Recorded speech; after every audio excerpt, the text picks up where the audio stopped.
It was the year of 1995.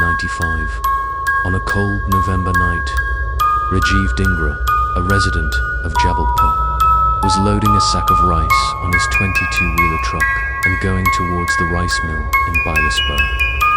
At that time, there was no paved road and no night patrolling. Police security to reach this rice mill in Bilaspur, the truckers had to cross a forest road. Rajiv had recently started his work of truck transportation, and this route to Bilaspur was completely new for him. At this time, the truckers used to get extra payment to deliver the goods on time. When Rajiv Dhingra left for the Bilaspur route for the first time in the evening, he found that there were a lot of trucks on this road at this time. It was going to be a very difficult task to get out of the crowd of this truck and deliver the goods on time. Now Rajiv Dhingra came up with a plan to increase his name in this truck transportation business, so he thought that let's do one thing. We will leave at night with the load.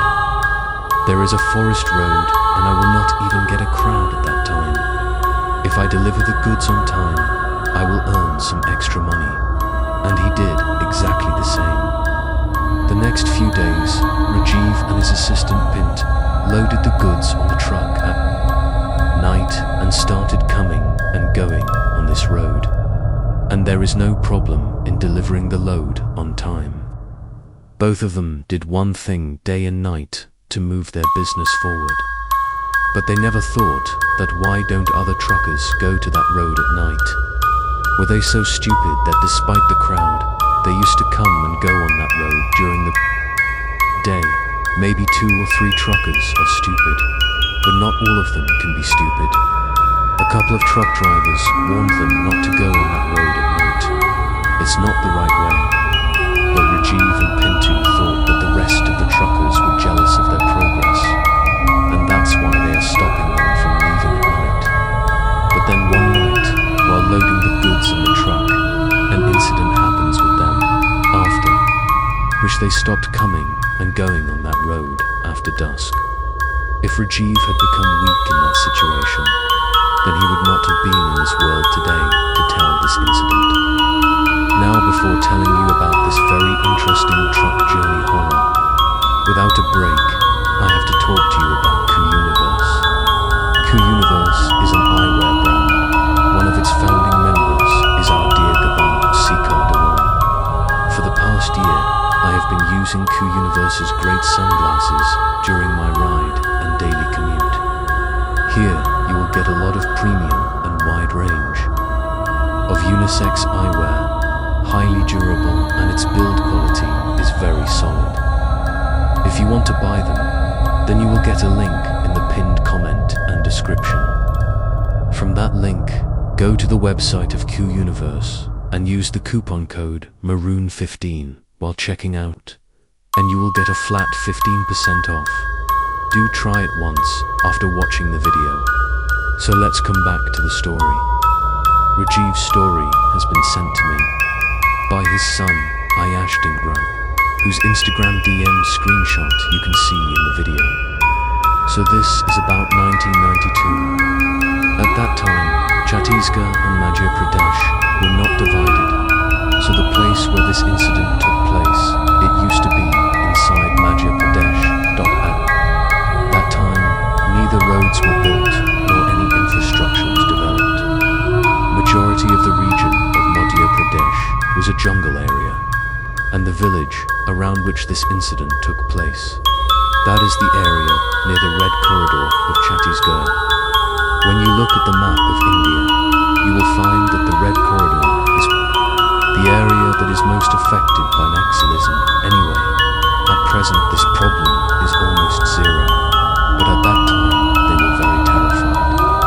Now, the truck drivers who used to come with their vehicles from all these regions, they used to cut off these Maoists. Then the Maoists used to leave their way, and they were given a safe passage to cross this area of the Red Corridor. Rajiv Dhingra lives in Jabalpur at present, but in 1992, he started his work of truck transportation. In the beginning of his business, Rajiv bought a 22-wheel truck which was half body. That is, the upper portion was open, and his first work starts from the Lormi village of Chhattisgarh. There used to be rice farming in the Lormi village, and he had made a deal by talking to the big farmers. These people load rice bags from the farmers in their trucks, and from there, 102 kilometers away, in the rice mill in Pendra town, where rice is made from rice, they had to deliver the bags there. This was his routine for the next 1.5 months, delivering rice bags from Lormi to Pendra. Rajiv used to take his servant Pintu with him to do this work. Now, Rajiv gets another deal in the meantime. Now, he had to load rice bags from the Lormi village and go to Bilaspur. It was a distance of 60 kilometers from Lormi to Bilaspur, and he was getting almost the same money to deliver rice as he was getting to go from Lormi to Pendra, because the distance from Lormi to Pendra was 102 kilometers, and now he had to walk only 60 kilometers. So he thought that we would be able to make more rounds in less time from Lormi to Bilaspur. So why don't we drive our truck on this route? Now, as I told you at the beginning of the video, that these people decided to load their truck from Lormi in the evening and go to Bilaspur. But then, when they saw that there is a lot of crowd, a lot of trucks are lined up, it will be difficult for them to deliver goods on time. So they thought that let's do this work at night. The road from Lormi village to Bilaspur used to pass through a very dense forest. Now when they used to come and go on this road at night, the first few days were very good. They used to go for a lot of fun, deliver goods, and come back, and their income was also increasing. But then one night at 12:30 p.m, when these people load the sack of rice from Lormi village and move towards Bilaspur, so a village called Pipakoti lies only 10 kilometers from Lormi village in the middle of the forest. It was the time of November and winter had started at that time. Rajiv Ji was driving the truck and his henchman Pintu was sitting next to him. He could only see a couple of truck drivers on the road, and about 500 meters before Pipakoti village, a truck driver overtakes him while overtaking the henchman of the other truck gave him a hand to stop. It was about 1:45 at night, and Rajiv Ji thought that why is he stopping me at this time?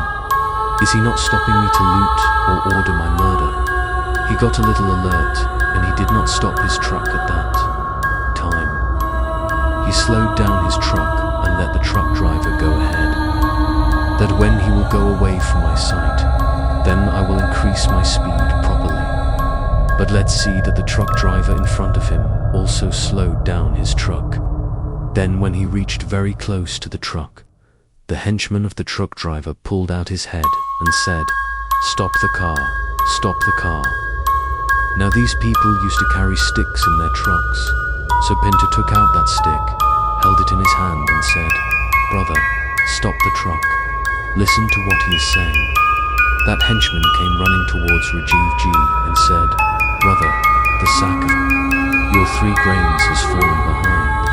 It has fallen in the middle of the road where the village road starts. Go and pick it up, otherwise the villagers will cross it." Now they had such a long truck.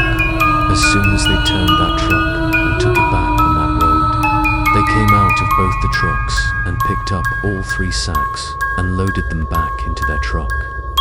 They reach Bilaspur, deliver the sack, and return to Lormi village. Now the next morning, when they returned to Lormi village, Pintu was a little down. He had a slight fever, and Pintu's head was heavy. The next night, he again had to go to Lormi to Bilaspur to deliver the sack of grains. Because Pintu was a little unwell, Rajiv Ji said, "Pintu, do one thing. You rest here today. I will go alone and deliver this. It is only 60 kilometers. You rest." But Pintu says, "No, brother. It is not right to go alone at night. Let's take medicine. We will be fine. You don't worry. That night when they left Lormi for Bilaspur, as soon as they reached the Piparkoti village, their tires made a noise. They realized that one of their rear tires was punctured. It was 1:15 or 1 o'clock in the night. Rajiv G says that this was the same spot where their sack of grains had fallen, because last night they noticed that where their sack of grains had fallen, there was a well on the side. While sitting in the truck, they saw in their right-hand side that this is the same well where our sack of grains had fallen. So they suddenly remembered that area. Pintu and Rajiv G got down from both the trucks and started replacing the rear tire with the one they had. Rajiv G says that when they were changing the tire, they heard that a bullock cart was coming from far away, and there were a lot of wedding guests with that bullock cart. Usually, when a wedding procession crosses, they hear the sound of the bells ringing. They thought that there must be a wedding procession in the nearby village. They didn't pay much attention. But after a while, they noticed that the sound of the bullock cart and the wedding procession was coming very close to them. But they couldn't see where the wedding procession was. They could see a little light, but they couldn't see anything. At this time, they got a little scared. Why can't we see that wedding procession? A few more seconds must have passed, and now, the sound of the bullock cart and the wedding procession had come very close to them.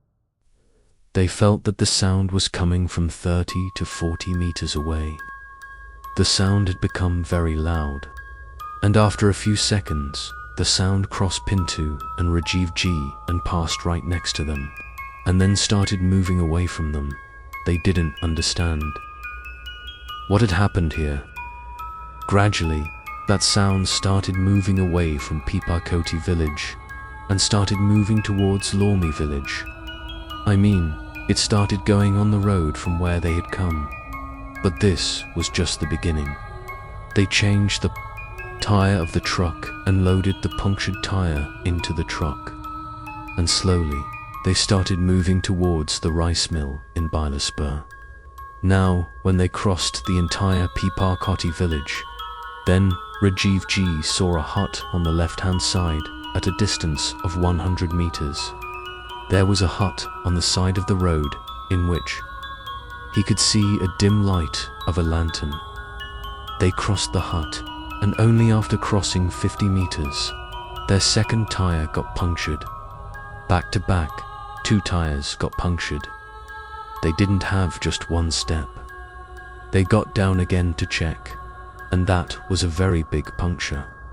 I mean, all the air came out of the tire. Now see, there are 2 tires in a 22-wheeler truck. There are tires in pairs. So, the outer tire on the left side got punctured. They took out the outer tire and fixed it inside, and brought the inner tire outside. Even if the outer tire is fine, the truck can still move forward for a few kilometers. It took them 1.5 hours to change the entire tire. They were very thirsty. The water they had was already finished. It was a distance of 60 kilometers between Lormi and Bilaspur. How much water do they carry? Pintu was also not well today. When the tire was changed and they were ready to go, they told Pintu to go and sit on the seat. I'll go and get some water from the hut behind. Pintu quietly sat inside the truck. Rajiv told them that they had a torch.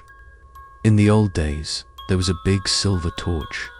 They lit the torch and started moving towards the hut. Now see, there is a hut here, and the truck is standing 50 to 60 meters away from it. They had to come back and go to the hut on the side of the road. There was already a dim red light in the hut.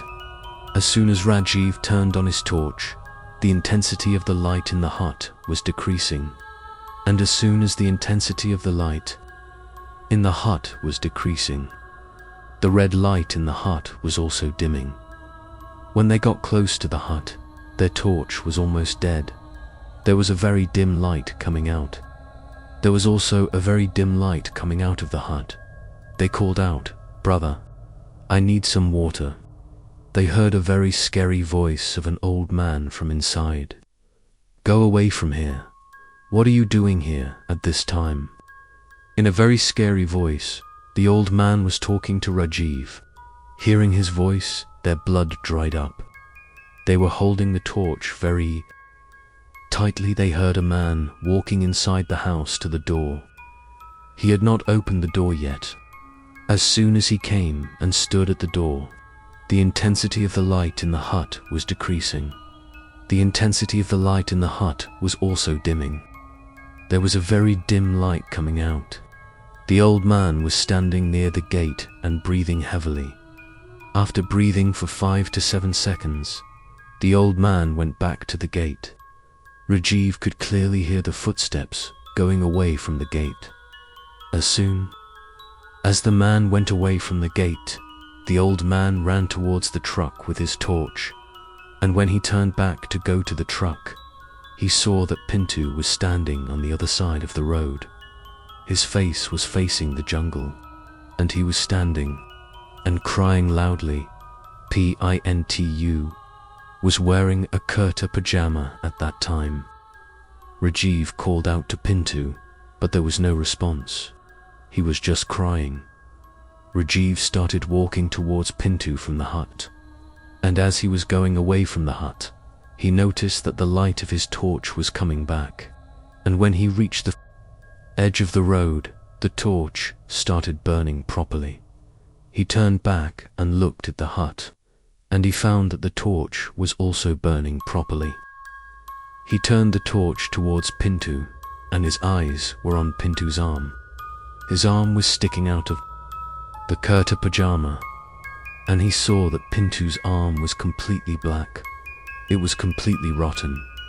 It looked like his entire skin was burnt, and his 3 fingers were cut off. He saw this, and he lost his mind. He was screaming loudly, "Pintu, what happened to your hand?" Just before Pintu was standing, he saw a path leading to the forest. As soon as Pintu heard Rajiv's voice, he started running towards the path.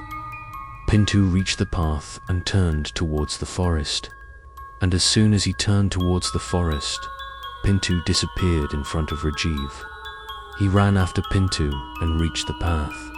He stood here and turned towards the forest. He even lit the torch. But he didn't find any sign of Pintu, but he could still hear Pintu's crying voice. It was such a voice that if someone is in pain, if someone is crying, you will go to help them. You can't stop yourself if you love them. It was such a crying voice. It was pulling him towards itself. You come behind me in the forest. He was in a dilemma. What should I do? I can't leave Pintu like this. And going into the forest can be very dangerous for me, and I don't know what came to his mind.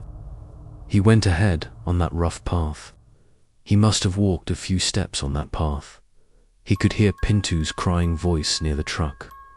"Brother Rajiv, leave me." As soon as Rajiv heard this voice, his attention suddenly went towards the truck. He felt that he was still hypnotized, and suddenly something broke his concentration.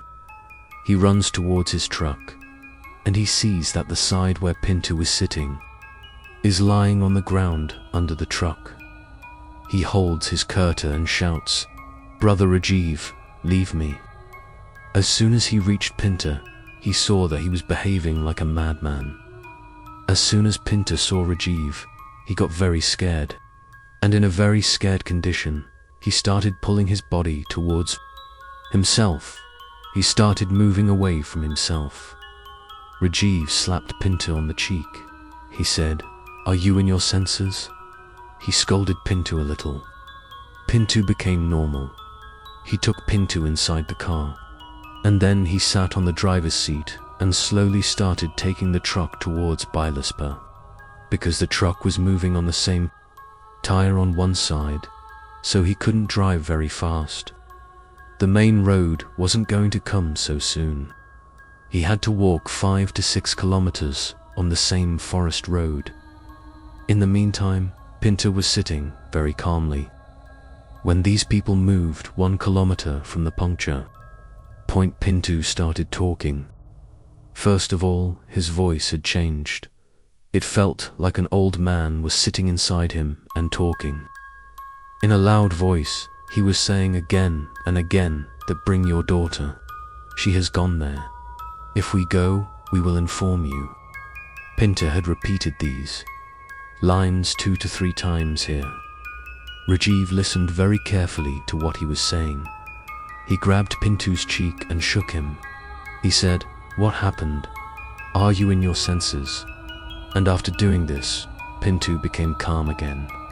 Again, when he moved 100 meters ahead, he started saying those lines again. Here, Rajiv says that Pinto's fever had increased at this time.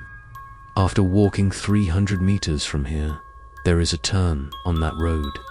He turned the truck and saw that at a distance of 60 to 70 meters from him, there is a big bamboo on the side of the road.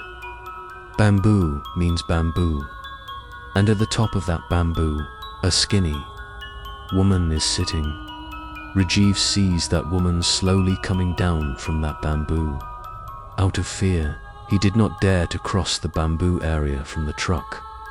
Rajiv put the truck's brake here, and when he put the brake, that woman had almost reached the bottom part of the bamboo. She turns towards his truck. Here, Pinto lifts his head up. No one was moving yet, but as soon as the woman looked at him, he lifted his head up. He looked at that woman, and then, turning his head towards Rajiv, Pinto points out to that woman and says, "Put her in the truck." Rajiv says, "Are you out of your mind?" Hearing this, Pinto started shouting at Rajiv, "Put her in the truck. She will come with us." Rajiv was sweating. He did not understand what to do in this situation. He did not argue with Pinto. He did not give any answer. Pinto's face was red, and he was constantly shouting at Rajiv. Rajiv turns towards Pinto after 2 to 3 seconds of eye contact. He saw that his eyes were bleeding. His eyes and face were red. After seeing Pinto's condition, he turns towards Rajiv again. Here, he found that the woman got down from the bamboo and stood in the middle of the road, only 20 meters away from his truck. Pinto points his finger and says, "Put her in the truck. She will come with us. Put her in the truck. She will come with us." Rajiv understood one thing. This is not Pinto. Someone else is controlling her. He tells Pinto to sit in the truck. He lets her sit in the truck. He slowly moves the truck forward. He tells Pinto to tell the woman to come from the side of the road and get in the truck. Pinto pulls out his neck and tells the woman to sit in the truck. When the woman left the main road and came to the side of the truck, Rajiv increased the speed of the truck with the same puncture tire. The woman was left behind. As soon as Pinto saw this, he turns towards her in anger. Rajiv took a big knife with him. He was driving the truck with one hand and pointed the knife towards Pinto with the other hand. I don't know about all the spirits, but some ghosts are afraid of metal objects. They don't come close to you. They won't harm you. Rajiv pointed the knife towards Pinto, and Pinto was getting angry. If he didn't have the knife, he would have attacked Rajiv. In the same condition, he drove 4 to 5 kilometers and reached the main road. There was a dabba on the side of the main road. He took the car and parked it at the dabba. After parking the car at the dabba, Rajiv left the truck and Pinto was sitting inside. He used to stop here often. He goes to the owner of the dabba. He told him everything that happened to him. The owner of the dabba said that he didn't know anything about this incident. No one else told him about this incident. You weren't able to drink and drive the car, right? Rajiv said. What are you talking about? Are you kidding me? He came out of the dabba and sat on the cot with his tea and water. Another truck driver was sitting. He looked towards Rajiv's truck and found that Pinta was sitting on the side. Pinta asked Rajiv to take out his servant and give him tea and water. He told the truck driver everything that happened to him. The truck driver asked if he was new to this route. Rajiv said, "No, it's been a month and a half, but I have never experienced anything like this." Then the truck driver tells the backstory of this incident. Rajiv said, "I also had such an experience that I was crossing this road at night and someone was trying to stop me. Then I went to a village near Bilaspur, and there I came to know the whole story. There, a dad had told me that about 7 to 8 years ago, a couple was crossing the road when the couple stopped at Pipakuti village. Some Dekawits came from the same jungle and looted the place. They killed 7 to 8 people and all their belongings were looted and ran back to the jungle. Dada told me that many people had jumped into the well where the tire was punctured. Even today, their souls have not found peace. If you had let that woman sit in your truck, then the next day, you and Pintu's body would have been lying on the roadside." After hearing all this, Rajiv did not have the courage to go ahead. He spent the whole night at the dabba, and the next morning he reached Bilaspur. He unloaded his belongings and left for Lormi village in the afternoon. When he reached the area where he had seen the hut, he found that there was no hut there. There was an empty land in its place. He could not resist and went to the nearby area, but there was no sign of the hut. That day, he decided that he would never cross this area alone at night. If something urgent happened, he would leave with a truck. So this was the story of Rajiv. If you belong to that area, if you know about this incident, or if you have heard about it from your elders, then do mention it in the comments section. And yes, the premium sunglasses of Q Universe that I showed you in the beginning of the video, do visit that link. You will love it. Let commas move to the next story. A family from Rajasthan New Delhi sits in their car and goes to Jammu to visit Mata Vaishno Devi. And after visiting there, they started getting hints that something terrible is going to happen to you in the future. But ignoring this hint, this family goes straight to Pathankot from there. And then something happened to them, which, after reading it completely, there was a strong fear in my body. They were stuck in such a ghostly loop, due to which neither the locals nor the army helped them. Okay, those who have sent me this incident, the story of returning alive from their trip will give you grums. This is my guarantee. And yes, after listening to this story completely, you will also find out why some people see these ghosts, spirits, all these things.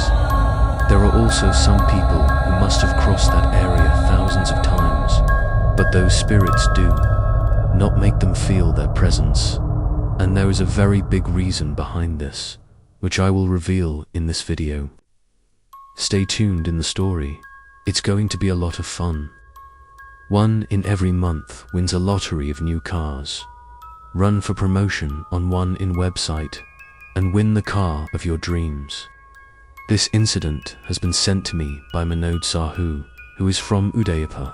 In January 2010, Manoj's father dies, and exactly 2 months after that, in March, Manoj goes to New Zealand for his higher studies. In 2013, when he returned from New Zealand to India, he got married and his wife's name is Neela. Now Manoj and his in-laws, the goddess of these two families, is Ma Vaishno Devi. One thing was fixed, that every year they would go to visit Ma Vaishno Devi. But after Manoj went to New Zealand, his family was also unable to go for the last 2 years. After marriage, Manoj decided that both the families go together to visit Ma Vaishno Devi. He will also get his blessings. So he spoke to his cousin. His name is Pankaj. He told Pankaj that I wanted your car to go to Vaishno Devi. Then Pankaj gave his indigo car to Manoj. He also gave a driver who was from his colony. The driver's name is Sekar. Remember the names of all these characters because you will understand their link later. Now there were a total of 6 people here to go to Vaishno Devi. Manoj, his wife Neelam, who was Manoj's driver, Sekar, Manoj's mother-in-law, and Manoj's niece, whose name was Ranu. A total of 6 people leave Udaipur for Jammu. But they had no idea that this trip was going to bring a storm in their life. After leaving Udaipur, they first go to Pushkar, where they visited, and then they reach Bikaner's Karni Mata temple. After 2 days, they reached Jammu from Punjab. They took a room in Jammu, and the next day, they had to climb from Katra for Vaishno Devi. There is a distance of 50 kilometers from Jammu to Kaya, so the next morning they reach Katra and start their trek to Vaishno Devi, and after about 6 to 7 hours, they reach the Vaishno Devi temple. There they performed puja, and there has always been a custom of Manoj. Whenever he went to visit Vaishno Devi, he stayed in the temple that night, and the next morning he used to come down. But this time, when Manoj reached up, he had no idea what was going on in his mind. He decides that he will leave Katra tonight and reach Jammu. I don't want to spend the night in the temple. His family also refuses to stay in the temple tonight. They will go ahead of Katra tomorrow. But Manoj does not agree. In the evening, when he left his family to get down from Vaishno Devi, suddenly it started raining heavily. There was a lot of lightning and all the lights were off. It was a very dark atmosphere, and due to this, visibility is also very low. Manoj was feeling that something is stopping him from going today, but he ignored that sign. If he goes a little further, his feet also slip. This was also a hint that stay here tonight in the temple. Otherwise, you will not be able to bear what is going to happen to you. But the restlessness in Manoj's mind had covered his entire intellect, ignoring all the hints and warnings. Manoj gets down from Vaishno Devi with his family and reaches his hotel in Jammu. The next day, at 6 in the morning, they all leave Jammu for PAT and ITOP. The distance from Jammu to Patna Top is about 90 kilometers, and at 10 in the morning, they reach Patna Top and check in at a hotel there. And then, after doing their sightseeing and shopping in Patna Top, they were ready to go to Pathankot from Udhampur. And brother, everything is played with them in this stretch. After walking about 50 kilometers from Patna Top, they reach Udhampur. At that time, the Google map did not work so much, so they were moving forward asking the locals of the road. It was getting dark slowly, and in the meantime, when they crossed Udhampur, Manoj stopped a local and asked that we have to go to Pathankot. Will the straight road go here? Then the locals said that yes, this road will go, but there is also a shortcut which can save you 2 to 3 hours. Now in the mountains, saving 2 to 3 hours is also a big thing in the evening. So Manoj said that okay, then we will take that shortcut. That man explained to them verbally that you turn from here and go this way. But this shortcut was going to be the most terrible shortcut of their life. Something was going to happen to them that you can't even imagine. Manoj ji says that this was the road that was closed by the localites and government officials after 6 p.m, that no one will go ahead from here. Following the route told by the local, they all start walking on that road, and finally a diversion comes. From that diversion, one road was going to the left and the other one straight. It was summertime and it was about 6 p.m.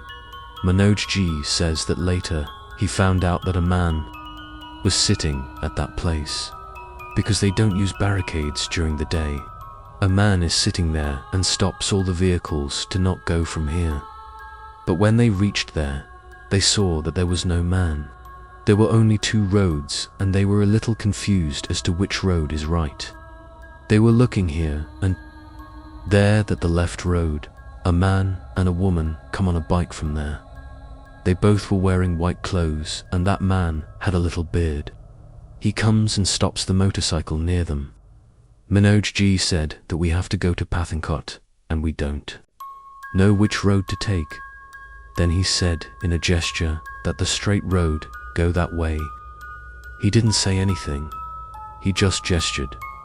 They sat in the car again and started walking on that road. When they were walking on the straight road, the driver, Sekar, his eyes were on his right-hand side. He sees that a man is running towards him and he was shouting to stop. But they ignored that man and took their car on the same straight road. He was the same man who used to sit there and stop everyone not to go ahead after 6 p.m. Or maybe he had gone to do the toilet, and when he saw the car going on that road, he tried to stop it. But it was too late now. See, the days are very long. In summer, and it wasn't that dark at 6 p.m. when these people were standing on that diversion. But as they were going ahead on that road, the light was getting comparatively less. It was like a jungle stretch. Here, Sekar was driving the car, and Manoj's mother was sitting on the seat next to the driver. Manoj was sitting just behind the driver. Next to him was Manoj's wife, Neelam. And next to him was Manoj's niece, Ranu. And at the end, Manoj's mother-in-law was sitting on the other window. Manoj was still sitting relaxed. When these people went ahead on that road, it was a solid road. And after 15 minutes of driving, the whole atmosphere changes. The solid road was gone. Both sides were full of trees, and those trees were bent like this. They were covering the stretch of the road. Manoj says that he was still in a relaxed state. He was enjoying the whole journey. But suddenly, after crossing that solid road, I felt something from inside. I came out of my relaxed state, and all of a sudden, it all started. I started panicking a lot. I could clearly feel that there was some negativity in the atmosphere. Told his wife that he didn't feel good. He felt like he was on the wrong path. His wife told him not to worry. His mother was with him. Manoj couldn't understand anything. Suddenly, he saw a milestone on the side of the road, and on that milestone, it was written, Chandali. After seeing that milestone, Manoj was shocked. He thought, what kind of name is this Chandali? He told his driver. Sekar, we are going on this road. No one is crossing us. No one is coming in front of us. Neither can we see a shop, nor a house. Are we walking alone on this road? Sekar didn't answer. He was quietly focusing on his driving and trying to cross that forest. At 6:45 p.m., when it was completely dark, there was no other light source on the road other than the car lights. After a while, he saw a bridge in front of him. He had to cross the bridge and go to the other side. Suddenly, Sekar saw stones lying in front of the bridge. You must have heard many times, where there are looted parts, stones and thorns are used to block the road. When Sekar saw that stone, he thought it was a trap for him. Sekar stopped the car. He told Manoj, I will cross the bridge quickly, and if anyone comes in front of me, I will kill them. Manoj thought for a while and said, who is coming to see? There is no one other than us here.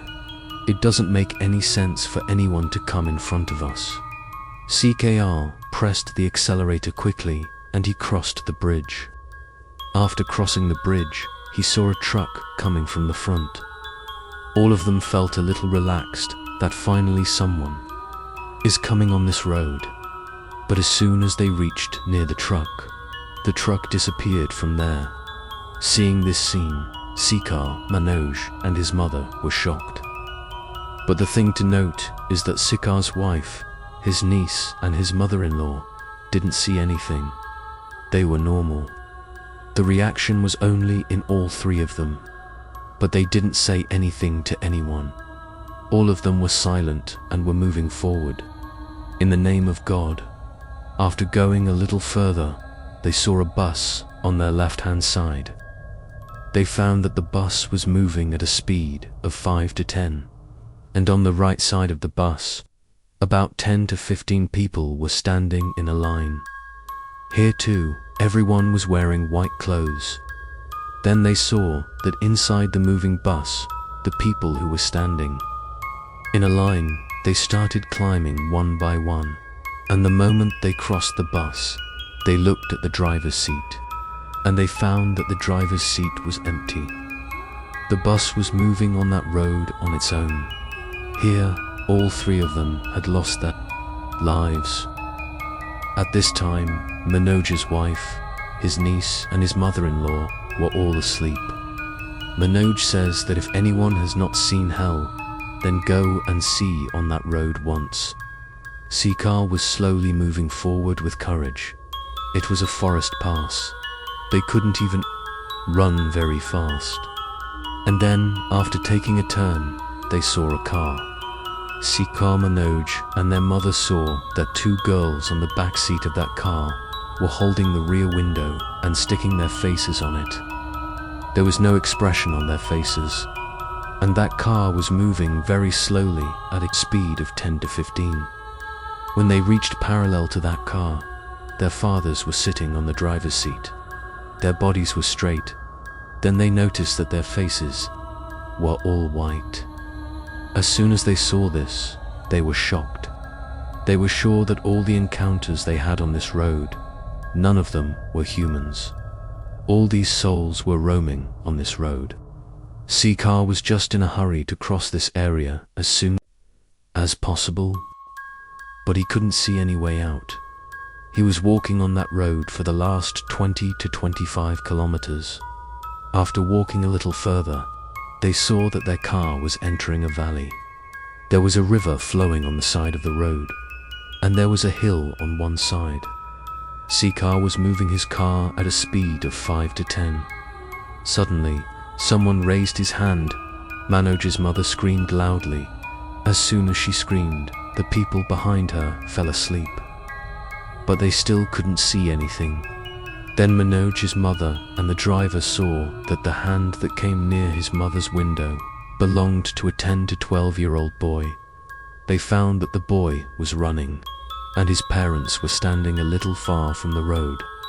He stopped near them, and then when they looked at their parents, they saw that their heads were missing.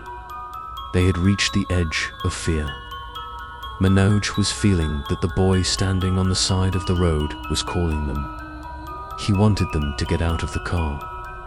The thing to note is that when his hand came up near the window, he didn't touch the car.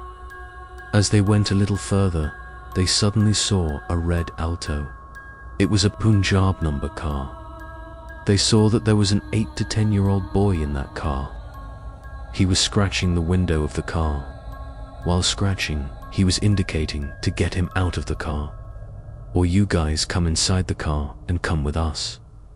They were all very scared, but one thing was clear in their minds, that they didn't want to get out of the car. They told Manoj that whatever happens, don't stop the car. Just keep driving. A few seconds later, they saw that the Alto car was crashing into a tree. After crashing into the tree, the car stopped. In a normal situation, anyone would stop their car and see if the people inside were safe. But they realized that they were not driving between humans. Shekhar was getting a strong pull to stop the car and see if the child was inside. But Manoj was constantly telling him not to stop the car. Don't stop the car. Shekhar listened to Manoj and crossed the car. After driving for 3 hours, they finally reached a spot where they could see a narrow path from a distance. It looked like a police checkpost from a distance. 2 paths were cutting, one was going up and the other was going right. Manoj saw a shop on the path and the light was on inside the shop. There were 3 to 4 people sitting outside. Then they realized that finally they could see people inside. Manoj told Shekhar to park the car aside, but no one would get out of the car. Shekhar parked his car, and on the other side of the road was the shop where 3 to 4 people were sitting. Manoj told them to stay inside. He got out of the car and walked towards them. He told them that he wanted to go to Pathankot, but he couldn't find the way. He asked them if there was a stall and if they could give him money. He took out his purse and took out the money. Manoj told them that the people sitting there didn't respond at all. They were pretending that they couldn't see or hear anything. They were just talking to each other. Manoj told them that maybe it was someone's spirit, or maybe they thought that Manoj was a spirit who came here from the jungle. Manoj turned back to go to his car. When he came near the car, he saw people who were standing on the other side of the road. They were wearing white clothes and their faces were not clear. He was calling them and telling them that he will go to the other side of the road. Mano got inside the car and turned on the light. When the light fell on the face of the person, he was shocked. His face was like someone stabbed him with a knife. His face was Manoj told him that he was not going to the other side of the road. He turned the car and started driving. He saw 15 to 20 Pathan coming towards his car. They surrounded the car, but no one was touching it. He was shocked. Shekhar was not taking any action. He was just trying to cross the area by honking the car's accelerator. Everyone was praying to Vaishno Devi Mata to save us when they were half a kilometer away from the Pathan car. Manoj's wife said that I can hear some animal sounds, but none of them could hear anything. Manoj said that it's a jungle area. There must be some animal around. Then his wife said that she can hear the lions roar. Manoj scolded his wife that she should keep quiet as soon as he scolded her. His wife's reaction changed. Her eyes widened. She started scolding Manoj that I was stopping you in Katrabeth. You were in a hurry to leave the house. I made it rain and you slipped. These were all my signs that don't go from there tonight, because I was able to see what was going to happen to you, but you ignored all those signs and stayed stubborn now. I have to leave my house and come to protect you. When I read this line from Manoj's email, I started getting goosebumps. What a moment that must have been. Mata had come to protect him. All these people pleaded with Manoj's wife to forgive them. We have realized our mistake. Please show us the right path. After listening to their prayers, Mata told Manoj's wife that this road will come after 3 kilometers at 11 o'clock at night. They were about to cross the mountainous area and enter the plain. There was an army camp where the mountainous route was ending. They saw an army soldier who was stationed there. They stopped his car at this point. They saw a highway when they stopped. Near the army camp, Shekhar lowered his glasses. The army officer asked, "Where are you coming from and where do you want to go?" Then Shekhar told them that we are going to Pathankot from that highway at this time. Manoj's wife was also normal when the army officer was talking to Shekhar. They saw that 5 to 6 more soldiers were coming from behind him when the army officer was talking to Shekhar. They started pulling him back. They asked him, "Why are you talking to him? You know what happens here, don't you? Why are you talking to him?" They took the soldier away from the car. Manoj didn't understand what happened. Why did the army officers react like this? They told Shekhar to take the car on the highway. They stopped at a restaurant and had tea to freshen up. They got on the highway. Sekar parked the car at a restaurant. Manoj ordered tea. He started talking to the owner of the restaurant. He told him everything. Then the owner of the restaurant said, "You have come back alive. Take care of him, otherwise." "No one comes back alive," he said. "The shortcut you are talking about. The whole 60 to 70 kilometers area is a graveyard." They finished their tea. Sekar was not feeling well. He sat behind the car. Manoj started driving. They reached Udaipur. Manoj went to his guru. "Maharaja," he told him, everything he asked him. "Those souls could have killed us." His guru, Maharaja, said, "When you left Udaipur, you had tied a thread of Balaji, Hanuman temple. That thread had protected your car. That thread had protected your car. That thread had protected you and your family. Otherwise, there was no chance that you would have been here." Manoj asked, "Why didn't Neelam?" Sosima and Ranu, his guru, Maharaj, said, "Every human being is divided into two clans. One is Dev clan, the other is Rakshas clan. Dev clan people cannot see these entities, but Rakshas clan people can easily feel these negative energies. They can feel or see. But this does not mean that if you are from Rakshas clan, then you will behave like a Rakshas. This is just a division of human life." One more thing, the army man who was talking to him and the other soldiers took him away. He knew everything. He felt that Manoj and his family are also one of those souls. That's why the army man refused to respond, and the same thing happened at Chunginatka. Those who were sitting there also felt that this is a spirit, and if we respond, then we will also be in trouble. So this was the whole story of Manoj. Do share your opinion in the comments section if you belong to that area. If you know anything else, do share in the comments section. See you in the next video.